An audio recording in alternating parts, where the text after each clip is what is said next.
another version of the world, a soft wind drifts through the hidden leaf village under the golden glow of a dawn that never knew tragedy. The air is peaceful, thick with the smell of morning dew on fresh leaves, and a calm hum resonates in the distance as life stirs gently. But the quiet carries a different weight in this world, for something that was broken before has remained whole, and it begins on that fateful night, the night the Nine Tails attacked. The chaos still arrives like a wave crashing upon the shores of Konoha. The monstrous chakra of the nine-tailed fox still splits the sky in orange and red, and buildings still fall, and screams still echo. But not everything follows the same path. Minato Namikaze, the Fourth Hokage, still arrives in a flash of yellow lightning, cloak flaring like a banner of salvation as he shields the village from the beast's wrath. Kushina Uzumaki, wounded and fierce, still clutches their newborn son in her arms. The battle still demands sacrifice, but this time it is met with a different resolve. When the moment comes, the moment where, in one timeline, Minato seals half the Nine Tails within himself and the other half in his infant son before departing this world, this Minato chooses to live. Through a quiet intervention of skill, planning, and fate, Minato successfully seals the full power of Kurama within himself, just long enough to weaken it before performing the 8 trigrams seal, placing the fox entirely within Naruto. But he doesn't die. Not here. Not tonight. His mastery of the flying thunder, God, his sheer speed, and his resolve carry him through the seal, through the pain, and into the arms of his wife and son. Kushina lives too, barely, but she survives the ordeal long enough to stabilize. The price is high. They are both forever changed by the night, their chakra deeply scarred, their strength diminished. But they live. And more importantly, so does Naruto, raised not in isolation and whispered hatred, but in the warmth of a family's love. From the very beginning, Naruto's world is softer, brighter. He wakes each morning not to cold walls and glares from villagers, but to the smell of miso soup simmering in the kitchen and the gentle hum of his mother's lullaby. His father, though busy as Hokage, always makes time. A shadow clone to walk Naruto to the academy. A brief spar in the backyard under the falling cherry blossoms. A hand on the shoulder, reassuring and warm. Naruto grows up with stories of the heroes of the village, not as distant, unreachable legends, but as dinner table memories, told with affection by a man who had fought beside them. He knows Kakashi, not just as a Jonin sensei, but as the former student of his father, who visits on weekends with quiet laughter and stories from ANBU days. He meets Jiraiya early, not as some eccentric stranger, but as the self-proclaimed godfather who spoils him with gifts, training scrolls, and ramen. Naruto still has Kurama sealed inside him.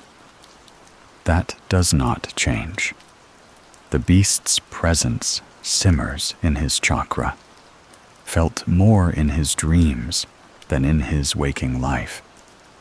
But the seal is steady, protected by his father's regular check-ins and strengthened over time by Kushina's knowledge as a former Jinchuriki herself. When the whispers begin, because they always do, Naruto is prepared. The villagers know. Some are wary.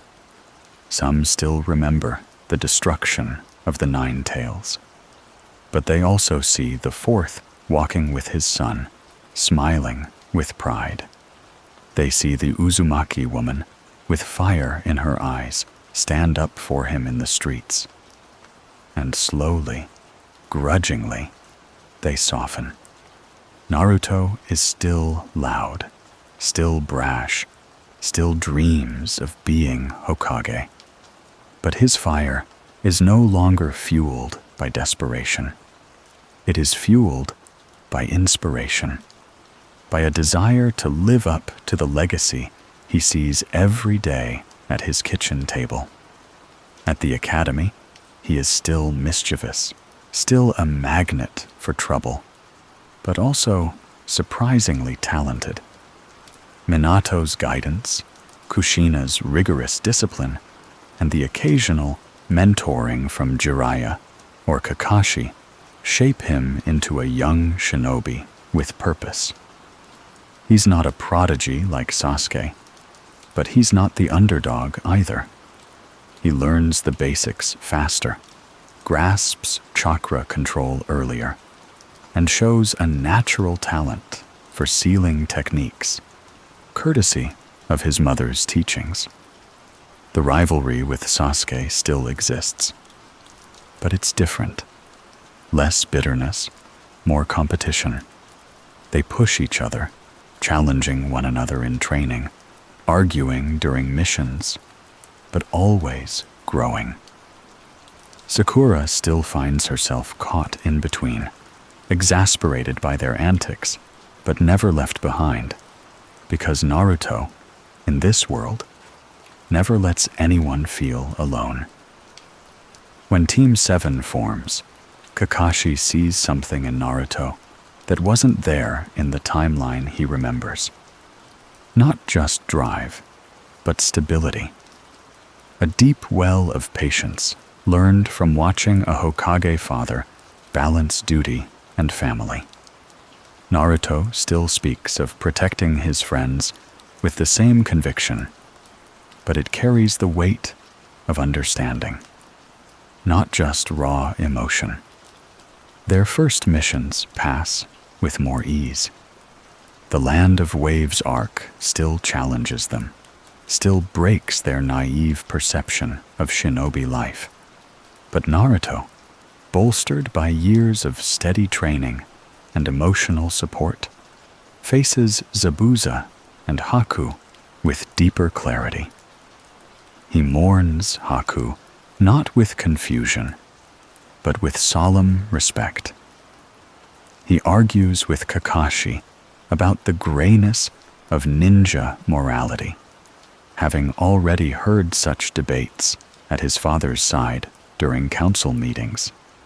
By the time they return to Konoha, Naruto is no longer just a promising genin. He is a future his father quietly believes in, a future he would live to protect. And while dangers still brews beyond the horizon, in the shadows of Orochimaru, Akatsuki, and ancient prophecies, the path ahead has already diverged. This world has changed. Naruto is not alone, and as the wind stirs the leaves outside the Hokage's office, Minato looks out over the village he once died for, and smiles, because his son lives not in sorrow, but in light. In this altered world, time begins to wrap itself around a new kind of peace, fragile though it may be. Days stretch into weeks, and the rhythm of Naruto's life unfolds like a song remembered in dreams. Familiar, yet undeniably different. He wakes up to the sound of Kushina's laughter echoing through the kitchen as she fusses over breakfast, and falls asleep each night beneath the warm hum of ceiling wards his father etched above the doorway, glowing faintly in the dark like protective stars. The world outside still spins in uncertainty, but inside the Namikaze household, there is order and hope. At the academy, Naruto's reputation takes root in ways unfamiliar to the world we once knew. He's not the pariah of the village. There is no whisper of monster behind his back, no angry glares from strangers he can't understand. There are still those who watch him with unease, those who remember the destruction the Nine Tails caused. But when they see the Hokage kneel to tie his son's sandal, or walk side by side with him through the market, suspicion is forced to share space with reflection. Minato's quiet confidence in his son is louder than any rumor. Naruto doesn't try so hard to be seen, because he already is. Instead, he focuses on being strong enough to protect those who smile at him, strong enough to walk beside his father, not behind him. He trains early in the morning, sparring with Kushina in their backyard, beneath trees that bloom with the passing seasons. She teaches him not just taijutsu, but restraint, control, discipline. Her chakra chains dance around him in practice like glowing ribbons. And though he often ends up face first in the dirt, she always pulls him up with a proud grin and a firm pat on the head. In the evenings, Minato returns from his duties, and Naruto waits eagerly to show him what he's learned. Sometimes, Minato is too tired to train, but his shadow clone always appears with a warm smile and encouraging advice. He teaches Naruto more advanced techniques, chakra nature basics, the theory of space-time jutsu, the elegant math of sealing formulas that Naruto begins to absorb with surprising aptitude. There is something in his blood, something old and deep. The combined legacies of Uzumaki and Namikaze bloom in him quietly. His friendship with Sasuke, born not of shared loneliness, but of mutual challenge, begins to deepen. Sasuke, still driven by the pain of his clan's massacre, still walks a road paved with shadows, but Naruto's presence softens its edges.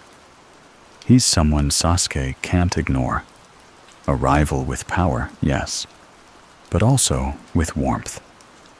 Naruto doesn't try to save him with words, because he doesn't need to. He saves him with presence, with persistence, with unspoken understanding. They push each other during missions, argue during training, clash and clash again. But neither breaks. They sharpen one another like blades drawn side by side. Sakura finds herself drawn into their rhythm, not as an observer, but as a pillar. She's stronger now, too. Naruto encourages her at every turn, not with loud declarations, but with quiet support. he never teases her for falling behind. Instead, he offers help with her jutsu control, praises her intellect, and respects her strength. In turn, Sakura becomes a force to be reckoned with, her chakra control near perfect, her will as steady as the medical nin she studies under in her spare hours. Team 7 becomes more than a group of young shinobi. They become a unit, bound by a different kind of bond. Not trauma, but trust. Their mission to the land of waves still happens. The bridge builder still lies about the true nature of the job. Zabuza and Haku still confront them on the mist-choked battlefield. But here, Naruto is prepared. He doesn't freeze. His training, both emotional and physical, grounds him. When Haku strikes, Naruto doesn't tremble. He analyzes, adapts, remembers his mother's lessons on misdirection and his father's theories on counterseals. And when Haku falls, Naruto kneels beside him, understanding not just the pain, but the meaning behind his loyalty. He weeps for him, not out of shock, but out of reverence for someone who chose love, even in death. They return to Konoha stronger, closer, and with eyes that have seen what being a shinobi truly means. Minato, watching from afar, sees it too. He feels a flicker of something old and dangerous stirring in the shadows. News from the borders begins to darken. The remnants of Orochimaru's presence whisper of schemes and stolen bloodlines. The Akatsuki, once a distant name spoken only in classified meetings, begin to move in silence. But there is time still. Time to prepare. And in this version of the world, the preparations come not in desperation, but with design. Naruto begins to take his training even more seriously. He visits the library tower, studies late into the night, drawn by sealing scrolls and forbidden theory. He speaks with his mother about Uzumaki history, the old ways, the temple ruins beyond the valley, the stories of their ancestors who could seal the sea itself into silence. Kushina watches him with wonder, her wild-tempered son now a curious, methodical learner. The fox within him stirs as well. Kurama, silent and coiled in the depths of Naruto's mind, watches through the veil of the seal. This Naruto doesn't scream at him or beg for strength. He listens. He questions. Slowly, the wall between them begins to flicker with the faintest transparency. Kurama, bound by the seal's tight grip, feels something unsettling. A kindness he never expected. A world where he's not hated. And he watches, unsure, as the boy grows. The Chunin exams loom ahead, casting a long shadow over the village. Teams from the sand, the cloud, the mist begin to gather. Familiar faces return. Gaara, deadly and lost, steps into Konoha like a quiet storm. But this time, the wind is different. Naruto, grounded by love and steeled by duty, feels ready to face the challenge. Not because he wants to prove himself, but because he carries the hope of two parents, the will of two clans, and the quiet belief that peace, though fragile, is worth protecting. And somewhere, beyond the walls of the village, masked figures in black cloaks begin to gather, their eyes marked with red clouds. They move slowly, deliberately. They still seek the Jinchuriki, but they do not know, they cannot know, how different this Jinchuriki has become. Not just a container, not just a weapon, but a son, a student, a symbol. A storm is coming, yes, but so is the light. The days leading up to the Chunin exams unfold with a quiet anticipation, like the stillness before rainfall. For Naruto, the calm isn't dull. It's a moment to breathe, to prepare, to polish the edges of everything he's learned. Morning sparring sessions with Kushina have grown more intense. Her chains now dance like living threads of chakra, testing him with each movement.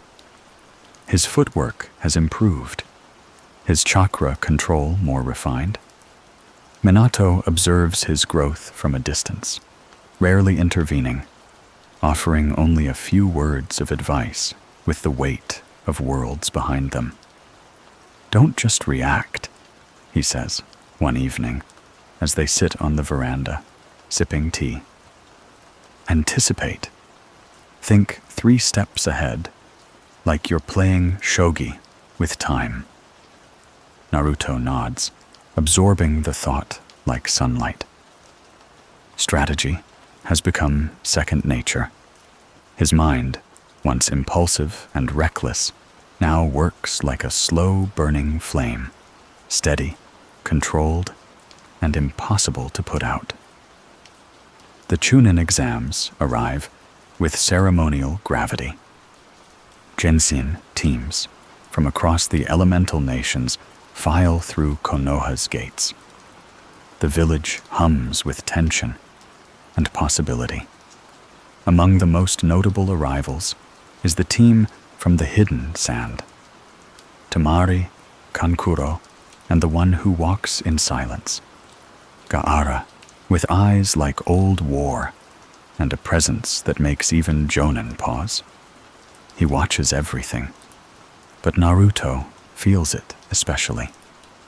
Their eyes meet only briefly before the preliminary tests, but something ancient and animalistic stirs beneath Gaara's gaze.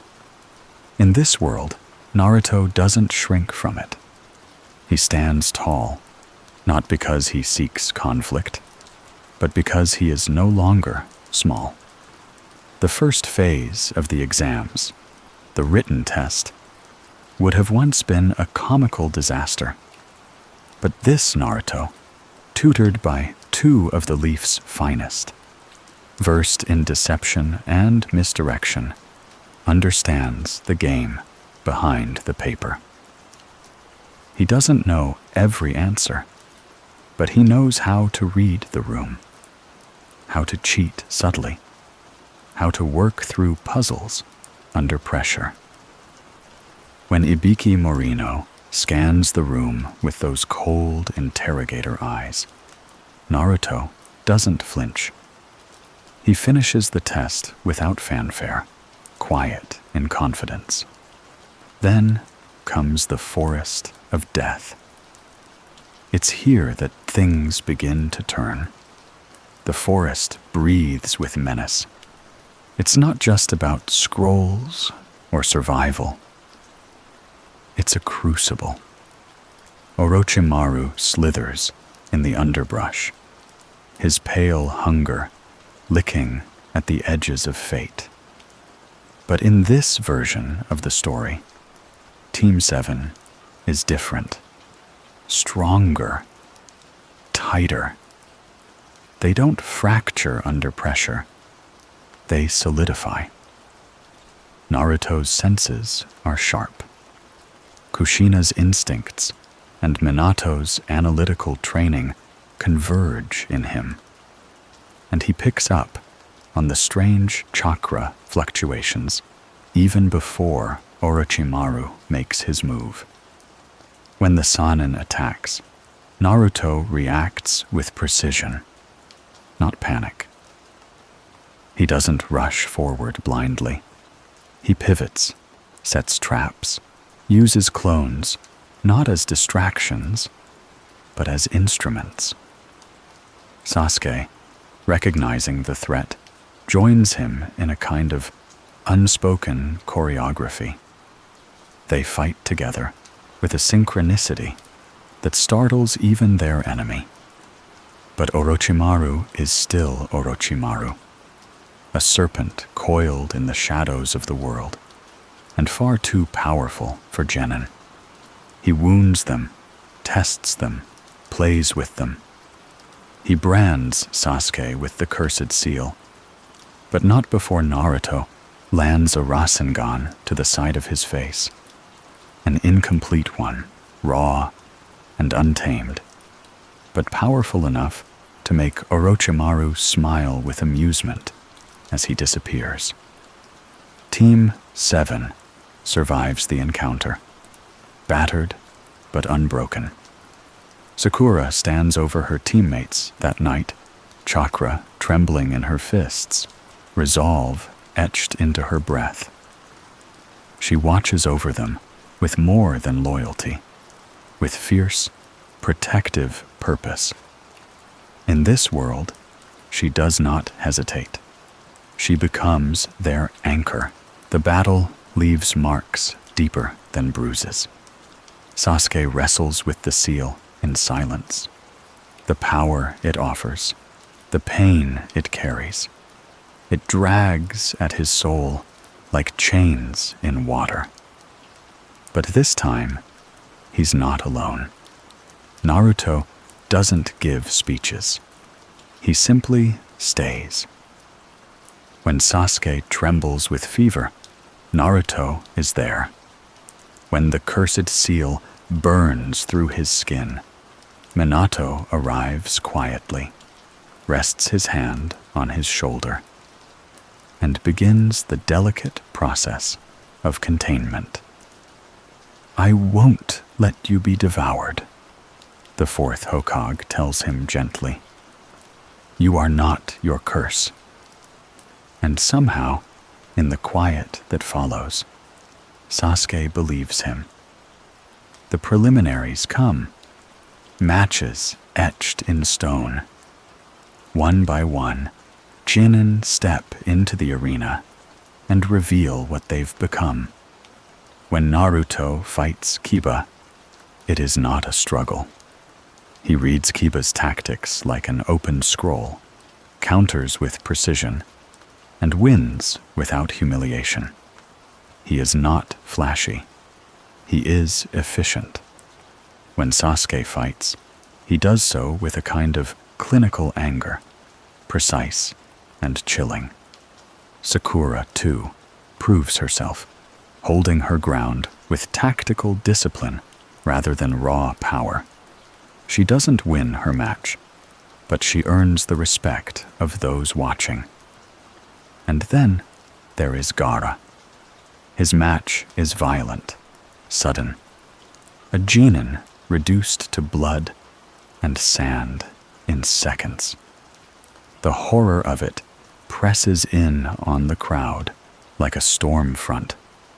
Naruto watches, fists clenched, not out of fear, but out of sorrow. He sees what Gaara is, what he could have become. A boy molded by pain, shaped by isolation, twisted into a vessel of wrath. But more than that, he sees a mirror, one polished in different light. Minato watches, too, from the stands, and later that night, he calls Naruto into his office. "You saw him," Minato says, voice low. Naruto nods, "He's like me," he says softly, "but broken." Minato doesn't correct him, doesn't offer comfort. He lets the truth settle in its own weight. "There will be a time," Minato says, "when you'll have to decide how to face him, as a shinobi or as someone who understands." Naruto says nothing, but his silence is full of thought. The month-long training period begins before the finals, and Naruto finds himself not with Kakashi, but with Jiraiya. The old sage arrives in the village with his usual flair. Dramatic poses, loud entrances, a grin that hides far more than it reveals. In this timeline, Jiraiya has not drifted as far. He still feels the weight of his failures, the echo of students lost. But seeing Minato again, alive, older, stronger, grounds him in ways that matter. He takes Naruto under his wing, partly out of duty, partly out of love. He begins training him not just in jutsu, but in the deeper mysteries, summoning, nature transformation, the silent dance of sage chakra that lingers far beyond the ordinary. He also begins, gently, to introduce Naruto to the concept of his burden, of the 9 tails, of the danger that sleeps inside him. But here, Naruto does not recoil. He's known about the fox all along. His parents told him. His father sealed it in him, not as punishment, but as a trust. Kurama is still angry, still bound, but now he listens. A little. Jiraiya, impressed, begins to see something in Naruto. Something beyond potential. Legacy. A thread of destiny, unbroken. And as the finals approach, the wind changes again. Hidden in the shadows, sand and sound begin their quiet alliance. Orochimaru watches from behind borrowed flesh, and the storm begins to gather at the edge of a village that sleeps, still unaware of the fire that waits just beyond the walls. The final rounds of the Chunin exams arrive not with noise, but with an air of ritual. The stadium fills with faces. Villagers, shinobi, dignitaries, and shadows. Among them are those who smile too easily, whose presence doesn't match their posture, agents of hidden agendas, cloaked in diplomacy. The air is thick with more than anticipation. Even those without chakra sensitivity can feel something off, like a tension humming beneath the surface of the day. Still, the show must go on. Naruto, standing in the shaded corridor of the arena, inhales deeply. He doesn't fidget or pace.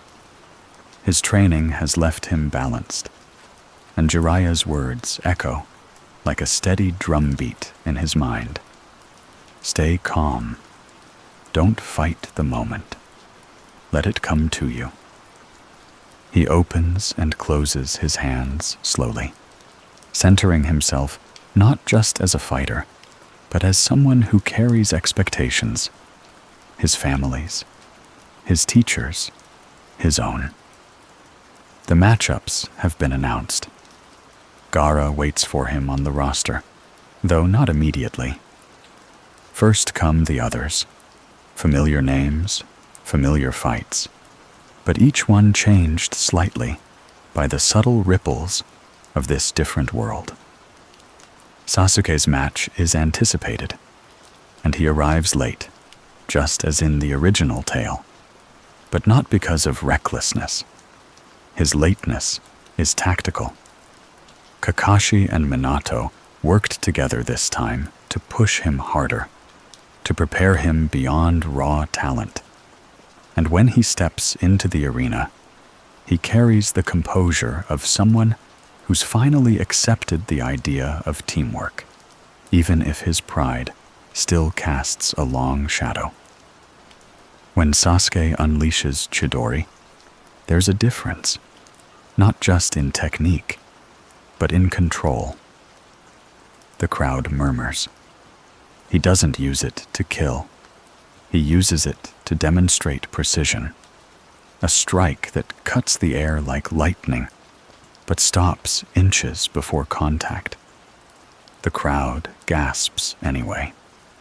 Sasuke wins his match without blood and walks off the field with a nod to Naruto. A silent message passed between brothers in arms. When Naruto's turn comes, the crowd stirs louder. The son of the Hokage, the boy raised by legends, the one who doesn't wear fame like a crown, but like a quiet weight. His opponent is not weak, but not a match either. Naruto doesn't mock or underestimate. He wins the fight cleanly with tactics and measured force, finishing with a well-timed clone feint and a sweeping kick that sends his opponent sprawling. As he walks off, he glances toward the box seats where Minato sits alongside the Kazekage. But the Fourth's eyes aren't on the match. They're scanning, reading chakra signatures through subtle pulses. Something isn't right. His gaze lingers a moment too long on the Kazekage, whose presence is just a little too still, whose voice is just a little too flat. And then the moment breaks. It begins with a signal, an explosion of sound, of smoke, of summoned creatures, and paralyzing genjutsu cast across the crowd like a net. The sound and sand alliance reveals itself, and chaos erupts. The stadium becomes a battlefield, screams filling the air, chakra clashing like waves against stone. The hidden leaf is under siege, but this time, the Fourth Hokage does not fall. In this world, Minato Namikaze doesn't vanish in the night or fall in the first wave. He moves like wind and flame. In the moment, the imposter Kazekage reveals himself to be Orochimaru, Minato is already moving, teleporting in a golden blur to intercept the snake before he can strike again. The reunion between teacher and student happens not in words, but in combat, fists, kunai, and techniques traded like memories set on fire. Meanwhile, Gaara loses control, as he always would. Shukaku claws at the edges of his mind, whispering freedom, whispering annihilation. Temari and Kankuro retreat to protect their brother, unsure of what's happening, but loyal enough to follow his spiral into madness. Gaara escapes into the woods, and the plan continues to unfold. Unleash the beast. Let it raise Konoha in the confusion. Naruto watches it happen with a clarity born of training. He doesn't wait for orders. He doesn't question what must be done. He looks to Sasuke and Sakura both already moving, and nods once. They give chase. The trees blur past. The woods are alive with smoke and footsteps, chakra signatures like flares in the dark. Gaara, barely holding himself together, crashes through the forest until he collapses in a clearing. Shukaku's power begins to manifest fully now, encasing him in sand, turning him into the living avatar of a forgotten god. Sasuke is the first to engage, launching a barrage of fire techniques meant to destabilize the transformation, but the sand absorbs most of it. Naruto moves next, coordinating clones, diversions, and Rasengan strikes aimed at weak points in the armor of chakra. But this is a bijou, raw and relentless. It swats clones away like insects. And yet, something is different. Gaara isn't entirely gone. Something holds him back. The boy who watched Naruto earlier, the boy who once wondered if pain was the only way to live, he still lingers behind the madness. Naruto seizes on this, not with speeches, but with presence. He draws close. He risks everything. He reaches out, battered and bruised, and places his palm on the sand, encasing Gaara's true body. "I know what it's like," he says quietly, "to be filled with something angry, to feel like you're alone." The sand quivers.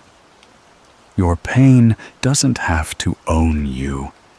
It doesn't have to be your story. For a moment, Shukaku roars, but the noise dims, the chakra falters. Inside, Gaara's eyes widen. He sees Naruto not as an enemy, but as a possibility. Sakura uses this moment to slip behind Gaara, sealing tags in hand, given to her by Minato himself. She slams them into the sand cocoon, and a burst of sealing energy ripples outward, suppressing the demon chakra. Gaara screams, but not in rage, in release. He falls unconscious, the sand shell collapsing around him like a broken mask. When the team returns to the village, Gaara carried by Naruto and Sasuke together, the tide of the invasion has shifted. Minato has driven Orochimaru into retreat. The hidden leaf, though bloodied, has not fallen. The alliance between sand and sound crumbles in the aftermath, and the political web that follows is complex and slow-moving. But it does not hinder the immediate truth. The village has survived, and Naruto, for the first time, stands not just as the Hokage's son, but as a shinobi the village whispers about with respect.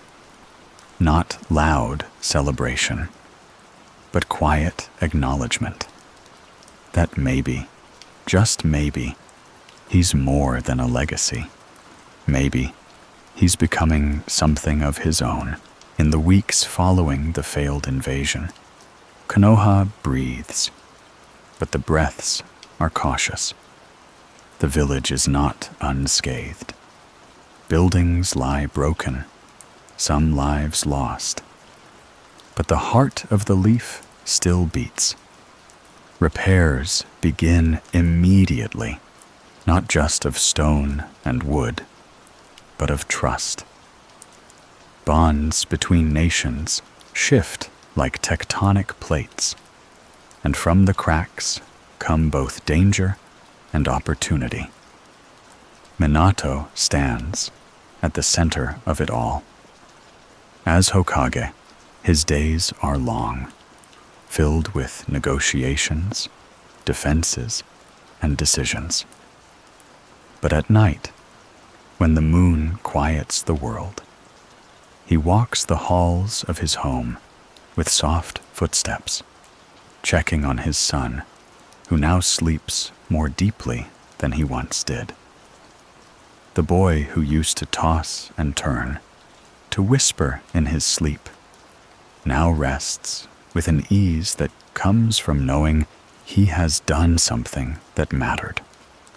Naruto's reputation begins to change, not in flashy declarations or sudden transformations, but in the way people look at him when he walks by. They nod now. They greet him by name. For some, the title of Hokage's son still lingers like a second shadow. But for others, he has become more than that. A shinobi who fought not for recognition, but for the safety of his home. The tension that once existed between Naruto and Sasuke begins to shift. It's not gone.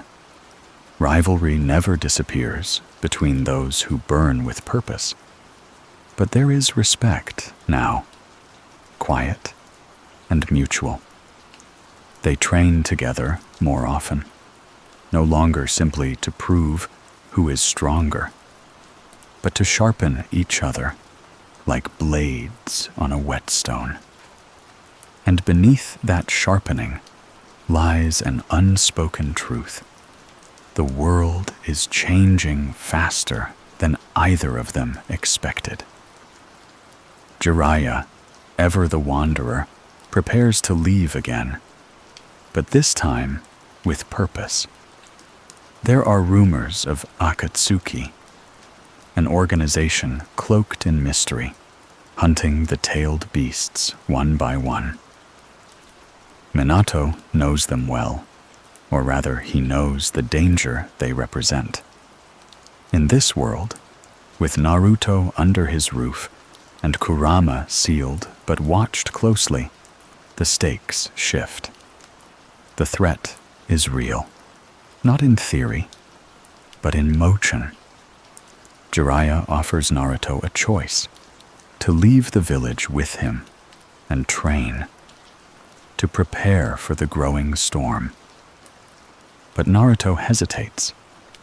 In this timeline, his connection to Konoha is not fragile. He has people here: his parents, his team, his teachers. And yet, the pull of responsibility gnaws at him. Not obligation forced upon him, but purpose growing within. Minato doesn't push. He sits beside Naruto one evening beneath the stars, the same spot where they used to sit when Naruto was small enough to fall asleep on his shoulder. "You don't have to leave to prove anything," Minato says, voice low, eyes scanning the night sky. "I know," Naruto replies, "but I want to.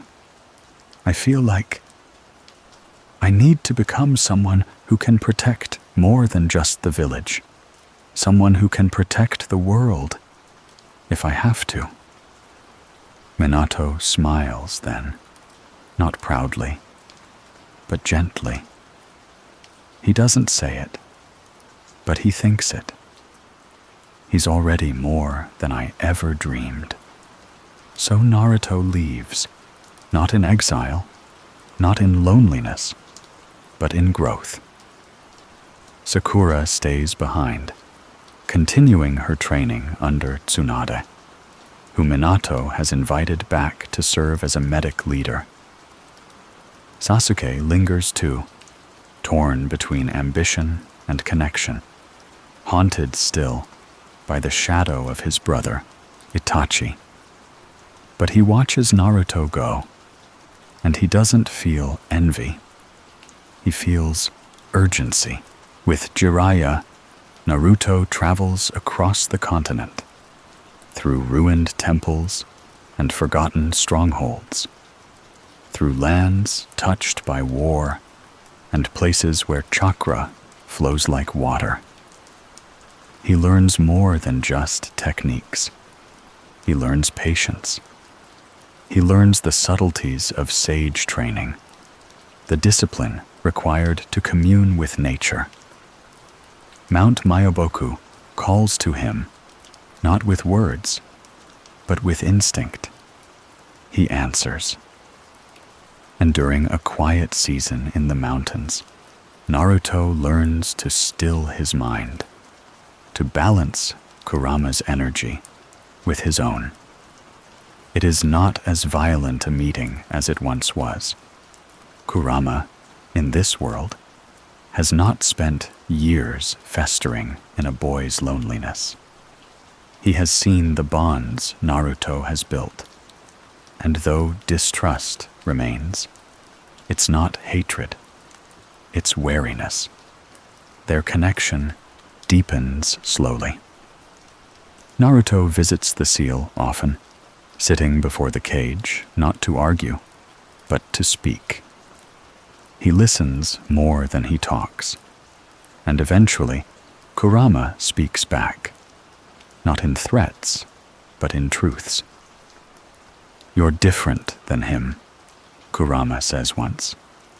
"Your father?" Naruto tilts his head. "Because I'm not as strong?" Kurama's voice rumbles, like the ground before a quake. "Because you're not afraid to be kind." That moment marks a shift. Naruto doesn't seek domination over the beast. He seeks partnership. And slowly, the walls between them thin. Chakra flows more freely. Rage gives way to resonance. The fox, once caged in malice, begins to stir with purpose. Meanwhile, the world turns darker. Akatsuki's movements grow bolder. Whispers of missing Jinchuriki. Villages uneasy. Clouds gathering on the horizon.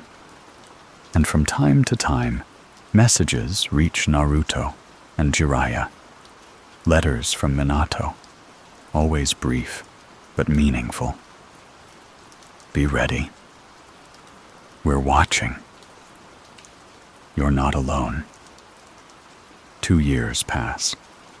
Naruto grows taller. His hair thickens, his voice deepens. But more than that, his presence changes. Where he once entered rooms like a gust of wind, he now arrives like a tide, steady, sure, and unshakable. Jiraiya watches with quiet pride, knowing that the boy he once worried for has become something the world cannot ignore. And back in Konoha, Sasuke makes a choice. Not the one he once made, not the path of betrayal, of Orochimaru's snake-tongued promises, but something else. He asks Minato for permission. To leave, he says, not forever, but to find him. Minato nods. He doesn't stop him. He sees the fire in Sasuke's eyes and understands. It's not revenge for revenge's sake.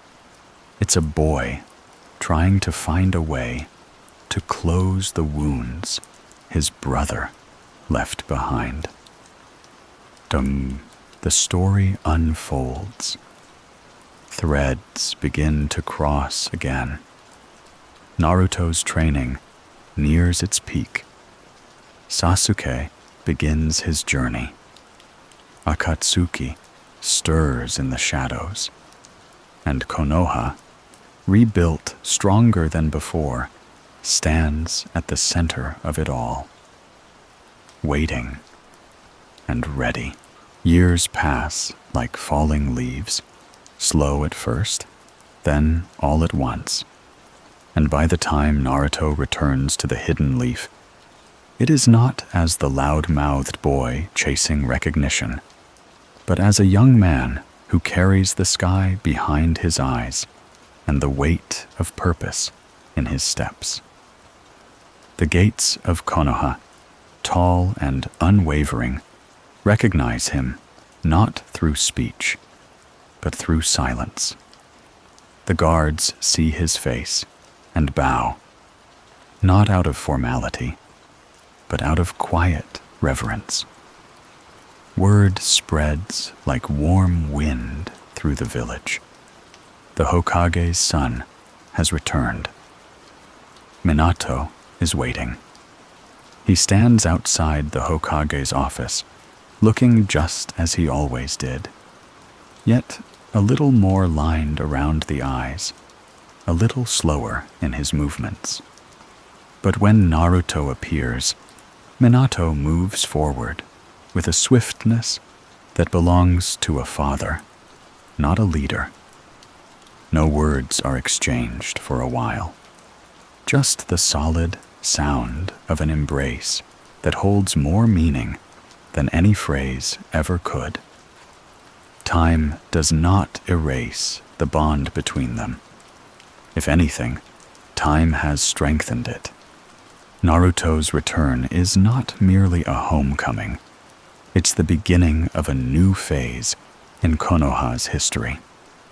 He meets Sakura again, now a formidable medical ninja trained directly under Tsunade.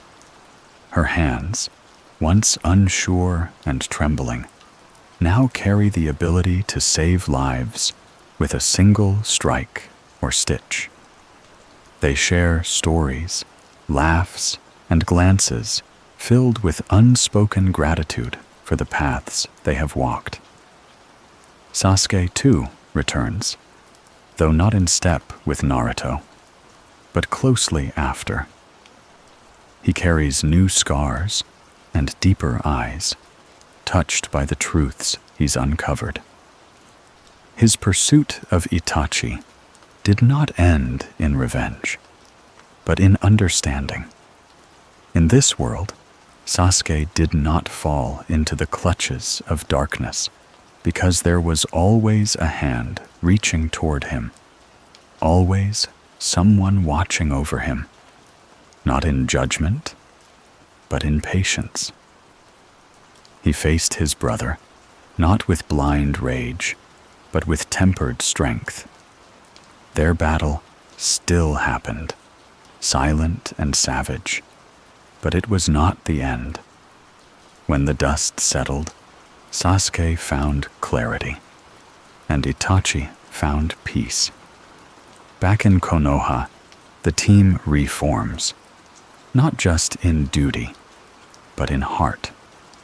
Team 7 becomes something more than a trio of children under the guidance of Kakashi. They are warriors now, no longer bound by rivalry or fear. And Kakashi, proud and a little nostalgic, sees in them the echoes of a future once dreamt and now realized. He offers not commands, but insight, not rules, but questions. With Akatsuki moving ever forward, their hunt for tailed beasts growing relentless, the shinobi world begins to tighten its circles. Alliances form between the 5 great nations, their old wounds stitched hastily together in the face of a shared threat. The tailed beasts, once viewed as weapons, now stir as symbols of balance or ruin. Kurama no longer snarls in Naruto's soul. The cage still exists, but it's more of a doorway now.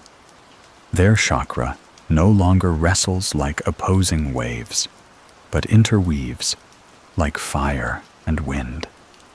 During meditation, Naruto no longer speaks to the beast as a prisoner, but as a partner. Trust, hard-earned and brittle in the beginning, now rests strong, like iron, left to temper. Minato watches all this with quiet amazement. He had hoped once to leave behind a village strong enough to outlast him. But now, as he looks upon his son, his students, and the rising stars of the village, he realizes that legacy is not just built through power or politics. It's shaped through compassion, through protection, through perseverance. And then word reaches Konoha of something grim. The hidden sand has lost its Jinchuriki. Gaara, the Kazekage, has been taken by Akatsuki. In this world, he and Naruto had met before, briefly, as younger shinobi during the Chunin exams. But that encounter, even without a violent ending, had planted a seed of recognition. Naruto understood Gaara's pain, saw in him the same isolation he had once feared would define him.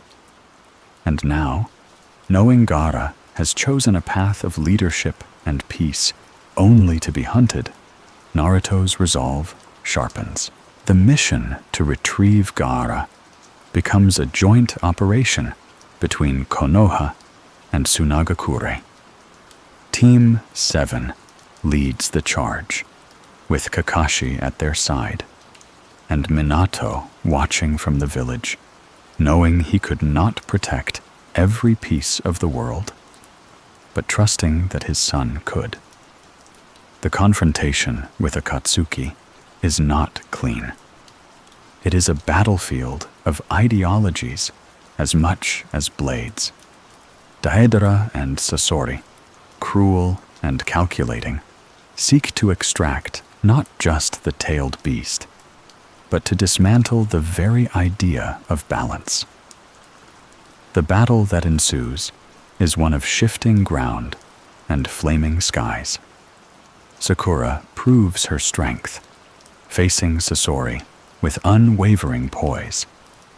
Naruto, driven by purpose, goes toe-to-toe with Deidara, his sage training and tailed chakra flowing like a storm held in human form. But it is not just strength that wins the day. It is teamwork. It is trust. Gaara is saved. Not without cost, but not with death either. His life is preserved, and in that moment, Naruto sees what it means to carry both burden and crown. To be the protector of more than just a village. To be the heart of something larger. Returning from the mission, Naruto is quiet, reflective. He and Minato share tea that night, father and son, not needing to speak much. They sit on the Hokage's roof, watching lanterns float gently into the night sky, each light a symbol of peace, of wishes unspoken. "What will you do?" Minato asks, finally, "when I'm no longer here to watch over you?" Naruto doesn't hesitate. "Keep walking forward, like you did, like Mom would want me to." Minato smiles, something soft and sad in his eyes. "That's all I could ever ask for." Time moves again, faster now. Naruto begins to take on more responsibility, not just as a shinobi, but as a leader in his own right. Missions come, enemies rise, and he meets them with strength, strategy, and heart. His presence becomes a symbol not of heritage, but of hope. And in the shadows, deeper battles begin to stir. the masked man calling himself Madara moves his pieces.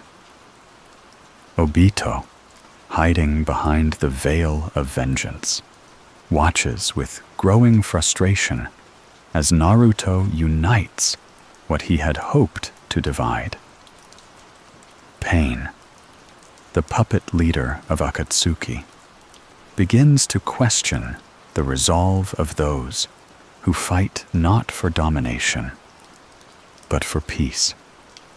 And as the world steps closer to war, Naruto stands at its center, not just as the Hokage's son, not just as the container of Kurama, but as the bridge between what was and what could be. The dawn of the final act approaches, but for now, in the cool air of the village, under stars that blink quietly above, Naruto finds stillness, a rare thing, a needed thing. Before the storm, the world was teetering, as if holding its breath in anticipation of a storm long whispered about in shadowed corners and sleepless dreams. Naruto could feel it, humming just beneath the surface of daily life. The air was tense, even when quiet. His steps, once carefree and laced with laughter, had grown more purposeful. He smiled still, but it was the kind of smile that held within it all the sorrow and wisdom of a boy who had seen both the best and worst in humanity. The shinobi nations were preparing for war, not against each other, but against an enemy that saw peace as a fleeting illusion, a dream meant to be broken and reforged by pain. Akatsuki had accelerated their hunt for the tailed beasts, capturing them one by one with an efficiency that chilled even the most seasoned Kage. And though Naruto was protected in Konoha under the watchful gaze of Minato, the time had come when no protection could hold back the rising tide. Minato stood with the other Kage, leaders of the great shinobi nations, as they formed an uneasy alliance. Each carried history, scars, and suspicion. Yet the looming threat forced unity. The name Madara echoed among them, a ghost resurrected, a mask wearing the face of fear. They did not yet know that this man was Obito, a shinobi who had once walked among them, believed in the same ideals, shared the same dreams. Naruto, by this point, had already grown into the leader everyone could see coming. The village no longer referred to him as the Hokage's son. Now, they called him the Yellow Flash's heir, not just in name, but in spirit. He embodied something pure, something untouched by cynicism. But more importantly, he embodied resilience, the quiet power to keep getting back up, even when the world seemed determined to drag him down. The Fourth Great Ninja War began not with an explosion, but with a silence so deep it pierced through the heart. Shinobi gathered in massive numbers, not to fight each other, but to fight for the right to keep dreaming. Naruto stood at the front lines, no longer a boy chasing acknowledgement. He was now the one others looked to for guidance.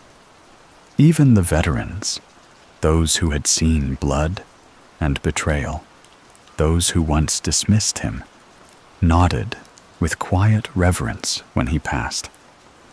Kurama, once a snarling beast behind bars, now fought alongside him as an equal. Their synchronization was seamless.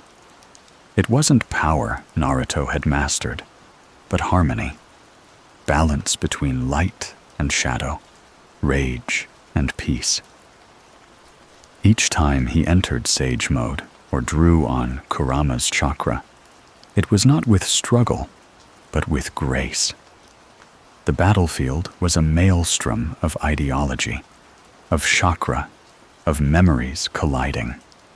Zetsu's forces flooded the fields, white-cloaked and unnatural. Reanimated shinobi rose from the ground, heroes, villains, the forgotten, and the feared. Among them were faces Naruto had only heard of in stories, now brought back against their will to serve a war they had never agreed to. Yet Naruto didn't meet them with anger. He met them with compassion. And when he had to strike, it was never without sorrow. As the war escalated, Naruto found himself at the heart of it.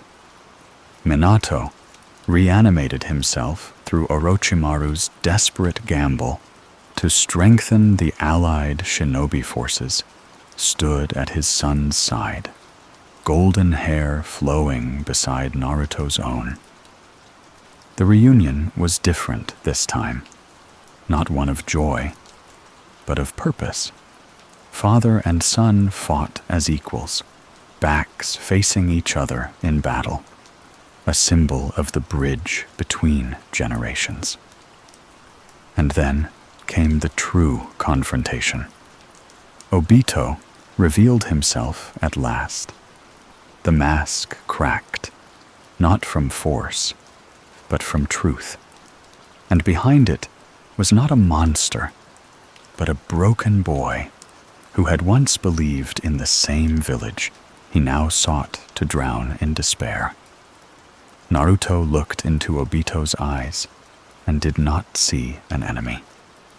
He saw himself, a reflection of what he could have become if Minato had never been there, if love had never anchored him, if loneliness had swallowed him whole.